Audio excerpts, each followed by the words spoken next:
Hey my friends, this is Lance from BestKidSolutions.com. I am back, as you can imagine, with all the craziness going on. It's definitely been an interesting year, but as you can imagine, with the COVID situation and everything that's going on, I really felt like it was something that was very important for me to take care of my family and to make sure that things were situated. It was a tough school year last year and the little bit before that, but it's still quite tough. We haven't got out of the woods, as they say, yet, but I felt like it was important to help all my friends who also thought that, or also think that the number one most important people in the world is, of course, kids, parents, and teachers. And right now, kids, parents, and teachers are really kind of holding up everything right now. And I really felt like I wanted to get back into it, and I really wanted to do my part to help if possible. If you don't know me, my name is Lance. I do run BestKidSolutions.com. I am a school teacher. I've been teaching for over 20 years. As a matter of fact, I have a lot of great people around me as well. My wife is a VE teacher, or a varying exceptionalities teacher. She teaches special needs students. Both my parents were school teachers as well, each of them over 40 years in the public school system. So we have a lot of great people around me, really have helped elevate me. I am an award-winning educator. And so this is something that I felt like I could give back, and I wanted to continue to do so. So interestingly enough, one of the most liked or favorite videos was actually about whether kids should have cell phones. Now, I believe that cell phones are a great way to keep them safe, to keep them communicated, to be able to communicate back and forth with different family members, and just keep the family vibe excellent.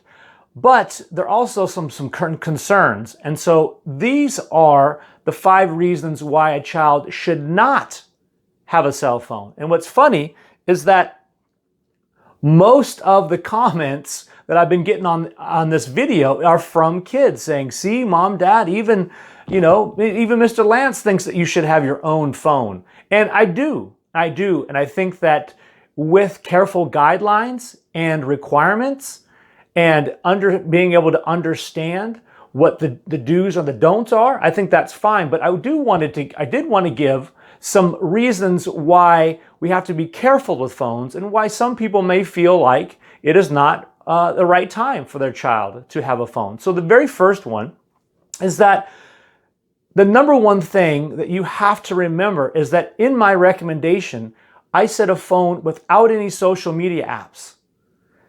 That is a big one. Kids are not trying to hear that. They think, oh yeah, all these things are going to be great. Social media apps or any apps with chat, I think are not a good idea for students and younger children. And I think that would even go up to, up through middle school and even beginning of high school. Now, depending on the student and the maturity, as you get into high school, that's something that you're going to need to discuss with your child. But definitely in those younger age ranges and those grade levels, you do not want to allow your child to have anything to do with social media, and definitely not with chatting. Due to the fact that there are people out there that are looking for opportunities to do inappropriate things. And this opens up the door for somebody to do that if you are allowing your child to do so or get on these apps. So that is something that you really want to make sure that if you are allowing your child to have a phone, and with all the many great things that come with that, as you've probably seen in my video, and I'll put the link to that video up here, or a picture, a card to do so that you can check that out, so you can get some kind of pros and cons. But this is something that you're going to want to really think about and make sure that they are not on those types of apps. And we'll talk about how to do that a little bit later. The second one is, it's hard to tell.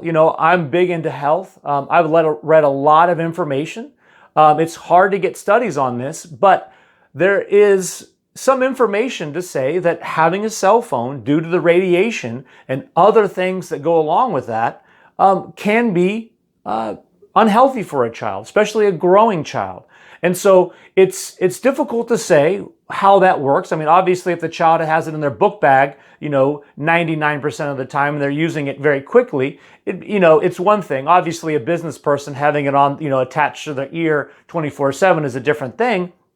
But, having it in your pocket, all these type of things, could lead to issues if they decide that's the case. And I hear pros and cons of each, but it's something for a parent to think about and do their own research on whether or not they want a device that creates radiation to be around their child. And then if it's something that it's the pros outweigh the cons, then it would be a good idea to discuss on where to keep it, what to do with it, etc. The third one is that you have to be very careful when it comes to using these devices at night. Now, it doesn't necessarily mean just a phone. I mean, tablets, computers, etc. We've all heard about the blue light and different radiations of light and colors of light that can affect a child's ability to go to sleep, or not even a child's, but anybody's ability to go to sleep. And I think that's very important to be able to understand and make sure that most of the sleep recommendations are to stop any type of screen time an hour before bed. And I know that's difficult. It is difficult to do. It even is difficult in our household. I think that's something that we will also need to work on as well. But making sure that there is a realistic and a appropriate use to these devices, especially a phone. It's a lot more portable. It's hard to carry around a laptop. A tablet's a little easier, but it's easy for them to bring their phone into the room and for parents not to know. So this is something that you just need to set up some good guidelines to make sure that they are not using these types of devices before bed. Now, of course, there's ways to get around that. There are blue blockers on the phones and tablets. I'm sure, they even have, glasses, and, certain things to help with that. But for the most part, you're just looking at the blue blockers on the screen itself. And, there are good, programs, and there are good, even, bedtime story, apps, ways, different things that might be beneficial for a nighttime scenario. And then you just want to research some of those nighttime apps. And we do use those considerably, quite a bit, I should say. I even use them myself when I'm needing to get on the laptop or the tablet, close to bedtime. So the fourth one is that you have to be careful with any screen time because of the addictive nature that can occur. And that happens with adults and children, but with a growing mind, it's even more concerning. And you have to understand that every time somebody gets a like or a comment or they see something, funny or interesting, it's a dopamine hit to the brain for not only for children, but also for adults. And we can get into that addictive mode where we want to continue with that chemical in the brain that tells us that it's pleasurable, that dopamine signal that continues. And if we get used to that by needing to see our phone over and over and over again, it can be addictive if there's not proper guidelines and a plan to go along with that. So I would highly recommend that, once again, with the same recommendation about limiting it before bedtime, but you also want to make sure that there are guidelines and rules placed on screen time. And there's a million different pieces of information about that and research about how to limit it and how to use phone time as a reward, or making sure that there's certain times a day that they're not using. Whatever the your family dynamic chooses to use, that's best. But the fact that you are researching that and kind of putting your own stamp of approval on the screen time is something that you're going to want to think about. And the fifth one is of course, anytime and this kind of goes along with the first one, is that you have to be careful, because anytime we get into a chat scenario or a social media app, or anytime when kids are communicating with kids, you're opening up a door to inappropriateness and cyberbullying. We have situations where, not in the school setting and through the county and throughout the United States, where we have seen situations where a student has been, or a child, I should say, has been using bullying type behavior on the phone. And by opening that door to chat and communication with people that you don't know, then that once again opens up the opportunity, or they raises the percentage of the fact that that could happen. So I think that's something that's very important to you to think about. And what it comes down to is that there's so many benefits to a phone, but you just have to sit down with your child and give them the guidelines, give them the rules, the do's and the don'ts, something that what makes you feel more comfortable. Some parents will give them a little bit more leeway, and of course that depends on the age of the child. And of course, obviously you get down to the younger children, and you may need to make more restrictions and more guidelines based upon their age. And then of course that will fluctuate.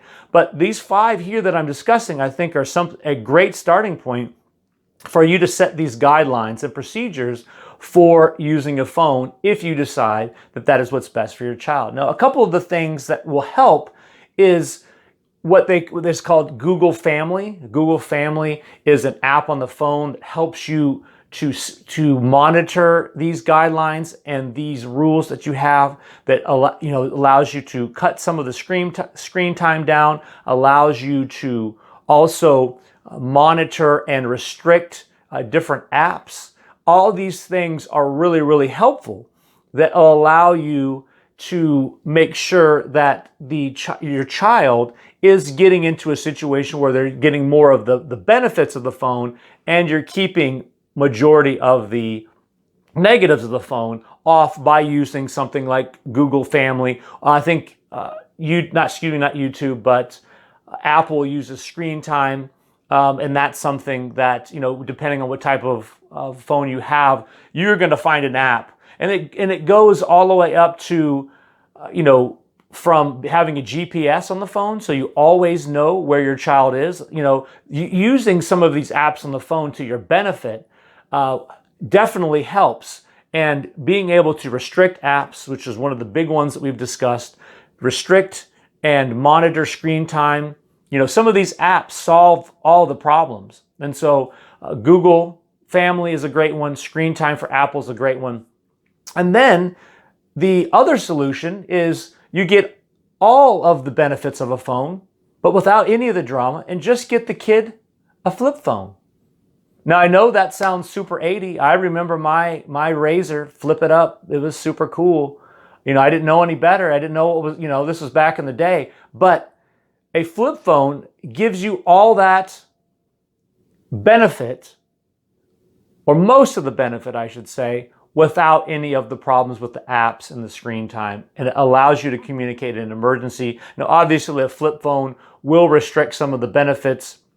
You won't be able to use of course, the GPS apps. You won't be able to, they won't be able to use it for homework, and even in friendly entertainment, or and those type of things, video chatting with family. Obviously, you can weigh the pros and cons, but if you're very concerned about some of these apps and chatting and TikTok and Snapchat and all that stuff, having a sweet flip phone definitely cuts down all that.